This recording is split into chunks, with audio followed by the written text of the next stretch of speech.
We are here today with Jonathan Simkin, and Jonathan Simkin has had a wild ride of a career.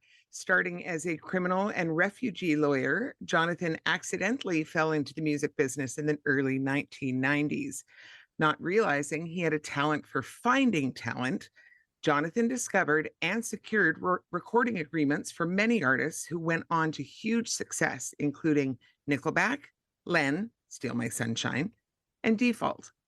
Jonathan has been intimately involved in guiding the career of Nickelback, the biggest selling recording artist of the last 20 years. In 2001, Jonathan and Nickelback singer Chad Kroeger started 604 Records, which has grown into one of the biggest Canadian independent labels and is internationally known for its many hits, including one of the biggest selling digital singles of all time, Call Me Maybe by Carly Rae Jepsen.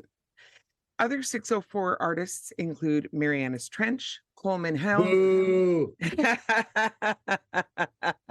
Sorry, I couldn't resist. I know.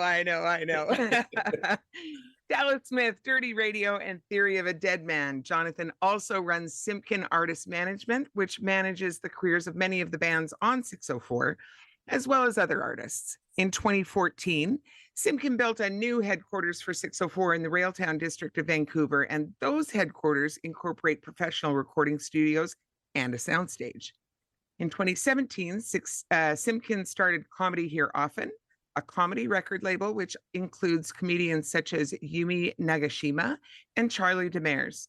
More recently, Comedy Here Often launched the Comedy Here Often podcast network, which has some nice early successes with a number of charting podcasts. In 2021, Simkin started the fourth record label under the 604 brand. Intraset is an ambient label that's already had success in the playlisting world through a series of compilations. In addition to his work in music, Simkin also guides the visual art careers of some of the top visual graphic artists in the world, including Mad Dog Jones, Fuckrender, and Victor Mosquera. Thank you for joining us today, Jonathan. Well, it's weird to hear somebody read my resume like that. I just, it makes me feel old. That's what it makes me feel, which makes sense because I'm old. So, yeah. Let it make you feel celebrated. Yeah, okay. Yay me. So, I mean, those are the accolades. Is there anything you want to flesh out in terms of letting our listeners know how you got where you are today? I got great hair. You didn't mention that. You absolutely have great hair. I think it's important to mention it. Yeah, I mean, a couple of just little amendments to the bio. We didn't, I don't know why, but I didn't mention Light Organ, which is the alternative label. So that's the one I started about 10 years ago, which has done really well. And I mean, that's got the Zolas and Hotel Mira and Fake Shark, and it's done well also. And we also recently started an ambient label. So we actually now have 4 labels: 604, Light Organ, Comedy Here Often, and Intraset, which is the ambient label. Also, just because I'm so proud of it, we did win the Juno for Best Comedy Record this year with Andrea Jin, That's which awesome. was lovely. And yeah, it's strange to look back on a career that isn't over, So I guess that's why sometimes when I hear all that stuff, I kind of feel I don't know, like it's such a hard business to stay relevant in, and I guess I hear that and it scares me sometimes a little bit. Like it's like, is it over? Am I done? Is it over? But not done yet. Not done yet. Nah, you're just spicy. There you go. So 604 Records hails itself as fiercely independent. Do you want to explain briefly how an indie label differs from a major label in the sort of 2023 landscape? I'm glad you said that last part, because that certainly would be a different answer I'd give today than I would say 10 years ago. I mean, yeah, originally when somebody said indie, generally that was mostly about their mode of distribution. If you were a major label is a label that owns its own mode of distribution. So when I first started, it was the 7 majors. It's changed so much. So it was BMG, it was EMI, Universal, Warner, Sony. So I guess there were 5, and they all own their own mode of distribution. And then if you were a label like 604, our first deal we did was with Universal. So Universal distributed us. That meant we were an indie. We didn't have our own mode of distribution. Mhm. When physical sales kind of died, that whole notion kind of died as well, because anybody can distribute themselves. I mean, if you're on a major label, it's not like they're doing something different to get the music up on Spotify than you're doing if you're just an artist who's, doesn't have a team. Yeah. It's essentially the same process.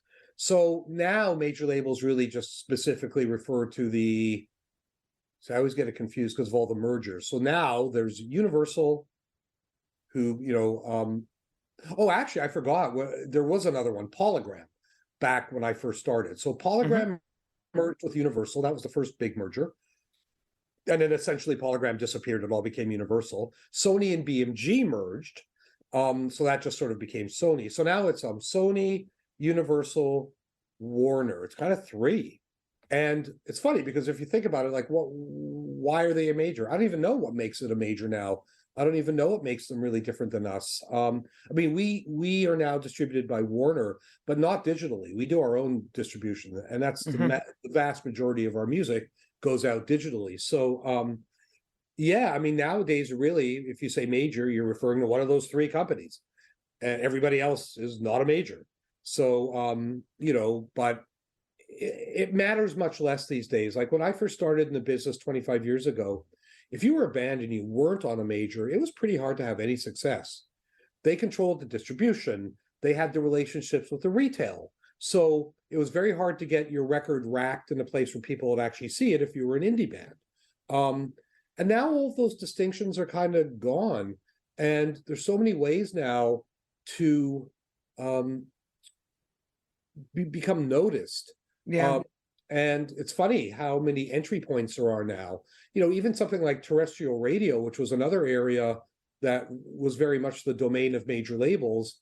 It just doesn't matter as much anymore. It still matters, but it's now one of a number of ways that a band can sort of get into the consciousness of the public. When I first started, it was the main way. You didn't get on the radio. It was pretty hard for anybody to know who you were. Now, if you get radio play, great.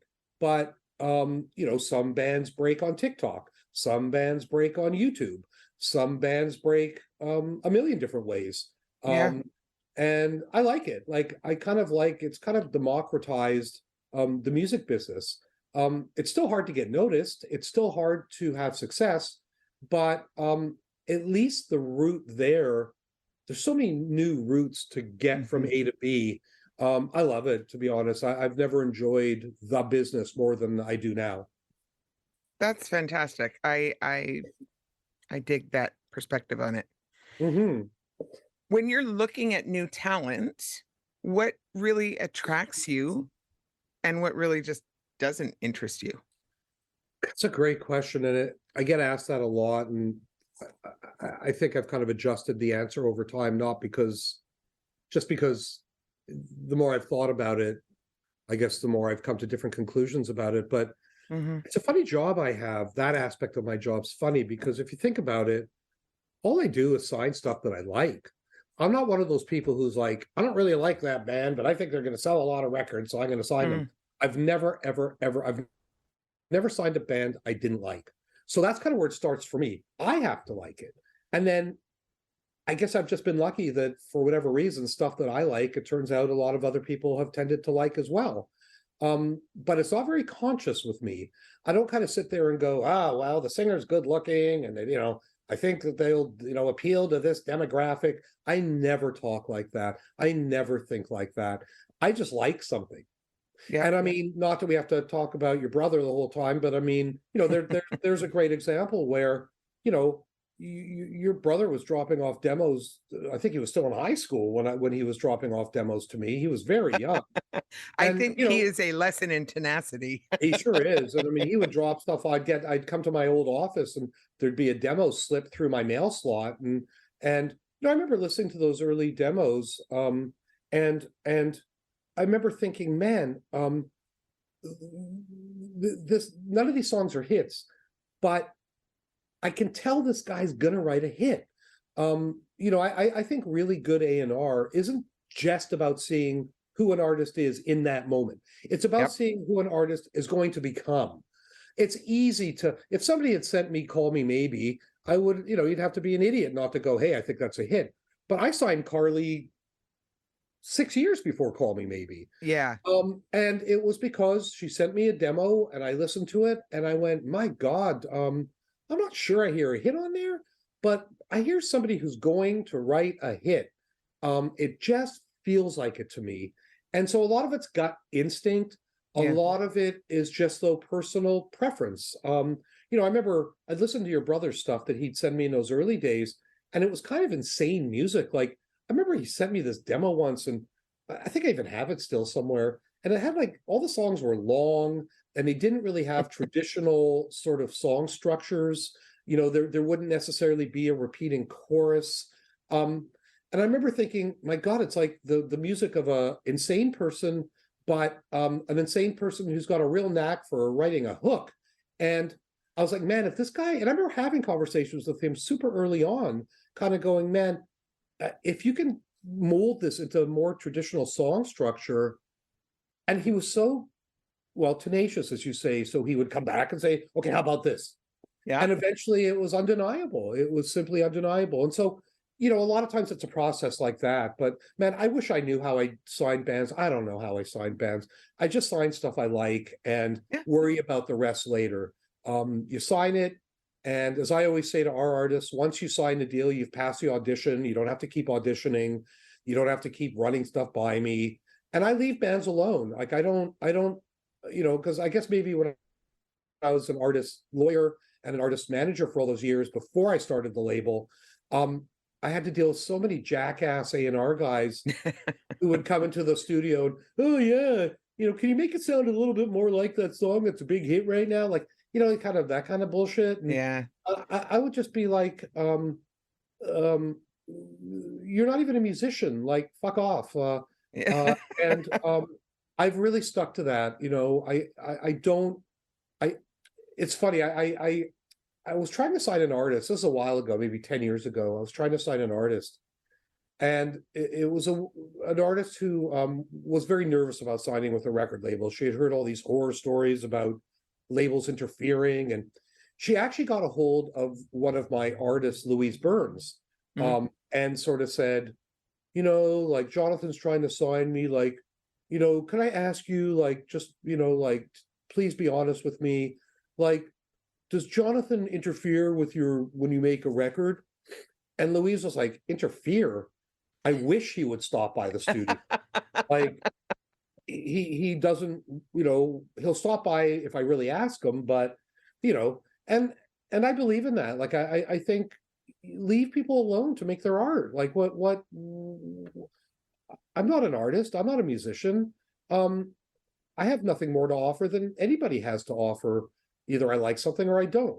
But I let artists do their thing. I let them make the records. I don't interfere with it. Now, if they ask my opinion, I give an opinion. If they don't ask an opinion, I don't give one. And sometimes they have to have a hard discussion with somebody where you kind of like, I think we're going to have trouble selling this record. Just going to be honest with you. You want to do something about that? Great. And if you don't, I'll put all my same amount of support and love into it and sometimes people take that to heart and kind of go, okay, maybe you're right. Maybe I need to go back and but sometimes they don't, and it's fine. Working with art is weird. It's not the most comfortable relationship, business and art, and it's a tough line to walk sometimes. And I don't know. I guess I just feel like I'm lucky to work in this world, and I'm lucky that we've had some success, and I'm thankful for it. And I never let my ego get in the way of like how the art is made. My ego does come into play on things, but it comes into play on things once the music's already made.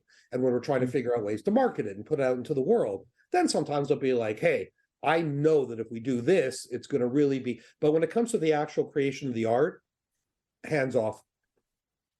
And you know what? I mean, I've been lucky enough to work as a voice teacher with a number of the 604 artists, and that's something I know from the back end that has been a consistent experience for them, is that you don't get in the way of that stuff, like I think it's of bad for their business. artistic process. I think it's Yeah. bad for business. It's not like because I'm a nice guy. Um, uh, it's because um, honesty in art is what sells art. And Yeah. once you start messing around with it, or once you start going, oh, I got to write a song that's going to be a radio hit, that's the beginning of the end for a lot of bands. You Yep. just have to write what you believe in. You have to make yourself happy as an artist, and then hope that it makes other people happy as well. Yeah. Okay, so our show is aiming to sort of pull back the curtain on the music industry, especially for artists who are in the beginning stages of their careers and may not even know what they need to know yet or who to ask if they did. So, knowing that, what do you wish artists knew before they got to the stage of talking to you or any other label or management? What would make that a more successful interaction, both for the artist and for the label or management? That's a good question. Boy, I think um, having a strong sense of your artistic vision. Um, like sometimes I have bands who will come to me and they want to talk to me about marketing. And listen, I'll listen to a band's ideas about marketing all day long. It doesn't mean I'll agree with them. Sometimes I do, but I think some bands get a little too lost in that aspect of it too early on. It's like what I just said. Um, Honesty is what sells art. And you got to make art that makes you happy. And if you can do that, if you can make art that you feel confident about, that you feel adequately represents what you're trying to do, what you're trying to say, what you're trying to be, I'm more impressed by that than I am by somebody coming to me and saying, now I thought that if we release it on a Tuesday, and it's like, yeah. Like we'll talk about that later, man. Like uh I want to hear art that makes me feel something. I want to hear art that makes me cry or makes me laugh or makes me excited or gets me all pumped up. Um, so focus on your art. Focus Mm-hmm. on like people always say, like, well, what's the best thing I can be doing? Learn how to use Pro Tools. Learn how to even use GarageBand. Learn how to record yourself. Learn how to make your art. Learn how to be self-reliant in that world. And if you're able to even start developing a fan base before you go anywhere near somebody like me, so much the better. In the old days, people got signed often just because of one song. It might be the first song they ever recorded. And if somebody thought it might be a hit, they get signed. Those days are over. Labels don't want to sign bands anymore unless they already have numbers, some streaming numbers, some TikTok numbers. Now, I'm maybe an exception to that. Maybe I'm still old school. I'll still take a chance on an artist sometimes if I just think the art is so compelling. But that's not the way of the world for the most part anymore. These days, most bands aren't getting signed unless they already have some numbers under their name. Yep. Yeah. So, knowing that, sort of at what point in an artist's career does it make sense to be looking at label support or management? And when is that too soon to be trying to pursue those avenues? Yeah. I think, every artist is different and every person's different. So it's hard to give a blanket answer for that. But I think the more you can do on your own, the better. The more that you can show a label that you don't need them, the more they want you. And that's not just a psychological thing, but that's also like, hey, I've already built something here. I've already got something going here. And that's exciting to a label because then the label's going to go like, well, shit, there's something going on here. Clearly there's people who care about this artist. And man, if we put a little marketing behind it, if we put a little money into it, if we maybe give them some more resources to get into a better studio or to make a better video, all that is good. All that is good news. Like I'll give you a great example. I was talking about the comedy label, and The reason I started the comedy label was one of our producers was doing on the side, was recording a lot of comedy albums.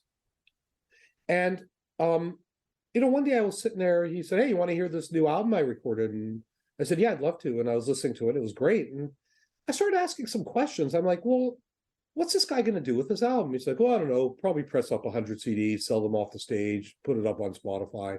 I'm like, Yeah. "That's it?" And he's like, "Yeah." I said, "Well, it's weird. Like, it's weird that people aren't really putting money into comedy in this country. Like, I found that peculiar." Yeah. And the more I looked into it, I'm like, it's not that people aren't listening to it. Some of these comedians are getting listened to. They're getting some radio play on Sirius XM. Man, like, if we put a little money into this, and so I signed a comic, and I'll be damned, it did really, really well. And Yeah. I remember I flew out to Toronto for a bunch of meetings, and I scheduled a meeting specifically with the guys at Sirius XM who were running the comedy channel. And I kind of said, "Hey, you don't know me. Here's who I am, 604, blah, blah, blah. And I'm thinking about starting this comedy label. And I really want to put some money into the marketing." And they were shocked. What? You want to put money into it? Like they couldn't believe it. And boy, I'm so glad I did, because I mean, that label's done great for us. And it just sort of went to show me, like, yeah, like, if you can do something on your own, great. And then if you can get a little bit of help once you've built, you build the house, and then, let me build the addition and the landscaping and add to it and enhance it and hopefully get it out to more people. And then, boom. I mean, again, certainly Marianas Trench is a great example of that, where, before I even had 604, I was just their lawyer. Yep. And we almost had a deal like a couple of times, got very close, flew out to LA and did all these showcases and met Jimmy Iovine and met this guy and that guy. And it just didn't work out. Sometimes it does, and sometimes it doesn't. But in the process, they became a band, and we started to get an audience locally. And it wasn't a big deal, but certainly, I remember them playing the Arts Club down at Granville Island. Yeah. And gee, every time we played, it seemed like we had more people there.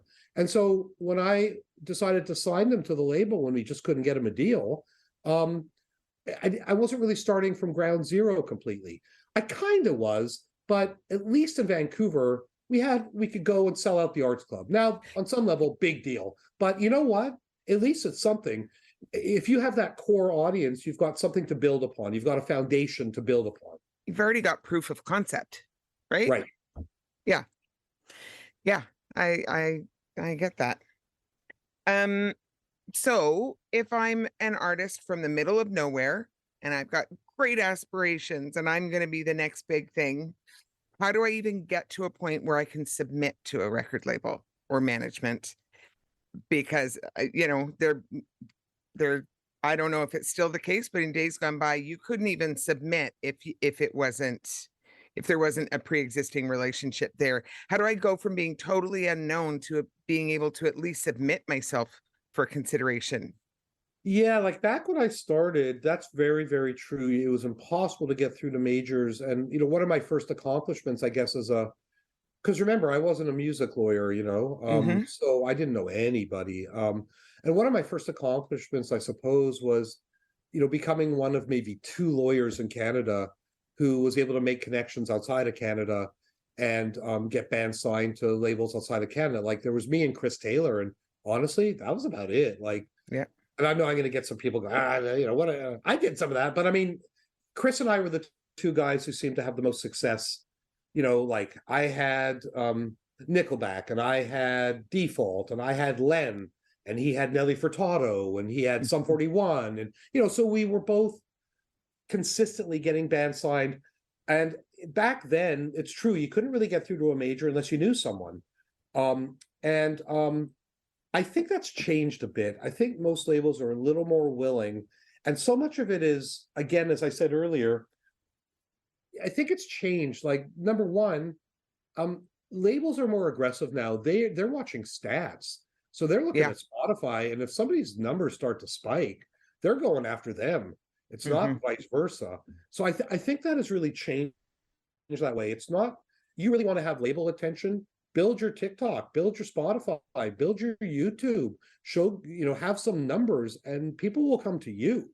Like, I'm Yeah. making it sound like it's easy. It's not easy, but that's kind of, where it's at. Now, 604, we take demos. People submit demos and we listen to them. But I Yep. think we're pretty rare that way. I don't think most labels are like that. Like, we have a page on our website where it's like, submit your demo, and at some point somebody will listen to it. And I probably personally get 5 a day. Yep. Like, it's overwhelming, to be honest. And I have like let me go look at it. I've got well, I'm not going to look, it'll make noise, so I'm not going to do it. But if I open my email right now and went to my demo folder, I've probably got 200. I mean, Yep. that's how backlogged I am. And I work through them slowly but surely. Mhm.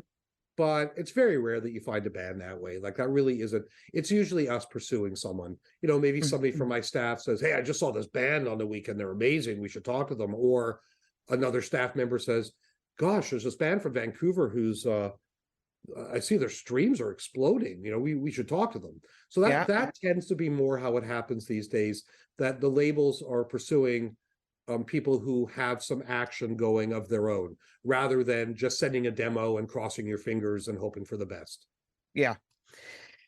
Um, can so for young artists, once again, who don't necessarily know how the landscape works once you are hooked up with a label, can you explain the different kinds of record deals that an artist might consider at different points in their careers? Like, I know you guys do development deals sometimes, and how does that differ from a full-blown record deal? And what other kinds of deals are there? What should an artist expect from each of those different kinds of deals? So major labels still pretty much do the same deals they've been doing forever. They're Mhm. usually multi-album agreements, maybe 4 or 5 albums. And the option to do each album is at the discretion of the label. So you record an album and you put it out, and the label usually has 10 months to 12 months to make a decision if they want to exercise an option on another record. So majors haven't really changed that much. That's what a major Mhm. label deal still looks like. We've definitely changed how we do deals now, like, kind of big time. We definitely do a lot more development deals or demo deals where, you don't commit to the full meal deal right out of the chute. You maybe commit to doing 3 songs, then you have an option to turn it into a proper record deal. Yep. Um, but then there's other types of deals. I mean, if you already have an existing record and maybe a bit of success, sometimes you could do a license deal where you're not actually assigning the ownership of your master recordings to the label. You're just licensing those rights to the label for a specific period of time. Um, or what other kinds of deals are there out there? There are some labels who more just do singles deals now. Mhm. Like, I don't want to speak out of turn, but I think, like, there's another label in Vancouver called Monster Cat, who are more of a electronic label. I'm friends with those guys, and they do more like stuff on YouTube. And I think, and I could be wrong, but I think most of their deals are single deals. Like, all they're committing to is one song. Mhm. We do that too once in a while, but we're more inclined to do that on the ambient label, where it's a little bit different. Like, we want to do a collection of songs for a compilation record. Yep. So we'll just do a deal on one song. Um, so, but we definitely are doing much more in the way of demo deals. And that is, again, a function, I think, of the fact that it's so hard to break through now, and I think it's like, hey, you know what, we'll put a real effort into it, we'll spend some real money on the recording, but let's just start with one song or maybe two, and let's see how it goes. Let's make sure we like each other, let's make sure this feels right, and then if it does, hey, you know what, we can turn this into a full-blown deal. Yep. And then, I mean, at the end of that, when it's the, "Hey, then we can," at that point, it's both the artist and the label that get to choose whether to continue that relationship? um Or is it a Stress. one-sided? On our deals, it's both parties. Yep. Like, usually we have an exclusive period to negotiate. Okay. Like, maybe it's a 90-day period or something, and it's like, you know, and sometimes that leads to a deal and sometimes it doesn't. Yep. Um, and and one of the reasons I like demo deals is by the time you get through it, everybody's got a pretty good idea of who everybody is. You sort of get to know each other. You know what it's like to work together. It's like, oh man, that was a pain in the ass just doing one song. Like I can't. I'm too old now, man. I can't. I Yeah. can't. It's too much hassle. Or you go, oh my God, I love this person so much. I absolutely want to work with them. Yeah. Yeah. Absolutely. So, what kind of things fall into the responsibility bucket for an artist versus a label versus management? And really specifically, what are the kinds of things you see artists get proactive about that result in their best chances for success in the business? Yeah. So it's funny, the line between what a manager does versus what a label does is kind of blurry sometimes. Yeah. Especially nowadays when so many more managers are also the label. Like that's become much more common. Like when I first started, that was very rare. Um, that was very rare. Um, and I think it was really a function of Napster and the fact that the business really was in the shitter for a while. And so for example, I started my management company mostly because of that. Like there was that horrible period of time when Napster happens and then all of a sudden CD sales just fucking plummet. Yeah. And but that was before streaming, so you didn't have streaming picking up the slack. And that's when I started the management company. Like I sort of had a choice at that point. Like I remember calling Chad right around that time and kind of went, man, like we got a problem. And he's like, what? And I said, well, we're a record company and nobody buys records anymore. Like, Yeah. and he's like, well, do you think we should be doing those 360 deals? And that, for those who don't know, that's one of those deals where, like, traditionally record labels only made money one way, from the sale of the master recordings from records. But when the business went down the toilet, they started doing these things called 360 deals, where in addition to the record revenue, they took a piece of your publishing, they took a piece of your merchandise, they took a piece of your live shows. And you know what? I had no interest in that. Yeah. Because as much as I love making money in the music business, and I do, I also love sleeping at night. And Yeah. I just the thought of having all our artists hate our guts, um, because of that, I couldn't stomach it. I couldn't live with it. I just, and again, it's not me being a nice guy. It's me going, I don't think I can run a business where everybody hates my guts because Yeah. of what our deals look like. And so instead, I started a management company, because to me it's like, okay, I can at least pick up the slack there. At Yeah. least I'm giving something back. I'm not just taking percentages because, hey man, we need to, it's not fair that we're making the record and we don't make any money. Like, yeah, I get that, but it's like I didn't feel right to me. I wanted to only participate in those other revenues if I was actually contributing to those revenues increasing. And Right. so that was my personal answer to that. And it's funny because, and it sort of goes back to your question, I must say 10 times a day, well, wearing my hat as the label guy, but wearing my hat as the manager, because I can definitely see the difference. And because I'm so conscious of and nervous about the conflict of interest, um, it was important to me to always be careful about that. And to me, the way to be careful about that was to articulate it. I'm constantly articulating that. And that's a tough line to walk. Oh my God. Especially when it's like an artist saying, well, if you weren't our manager, I'm sure the label would be spending way more money. And I always got to be like, whoa, whoa, whoa. Yeah. I try my best to take a step back and kind of go, is he right? Is she right? Is what she's saying correct? And sometimes I'll be like, well, maybe it is right. Maybe I should revisit this. But I'm happy to say 9 times out of 10, I'm like, no. If that was a manager coming to me and saying, I got to spend the money on this, I'd be like, no, like it doesn't make sense. Yeah. But the thing that's nice about being management and label is there are times when, like, let's say a band wants to tour Europe, and if it wasn't for the fact that we had the safety net of that revenue that comes in from the management side on that band, I might Hmm. not be willing to risk the money. I might Hmm. say, you know what, it's too risky. I'm sorry. But because I know I've got the safety net, I'm like, you know what? sure, let's do Europe. Yeah. Because even if it's a disaster and I spend $25,000 and it doesn't really move the ball down the field, hey, at least we're still doing well in Canada, and I'm going to get some percentages off of SOCAN and off of Yeah. the shows. And, so it's kind of in that way worked out. It's tough though. And I will say that now that the record business is healthier again, we take on much less management stuff. Yeah. Yeah.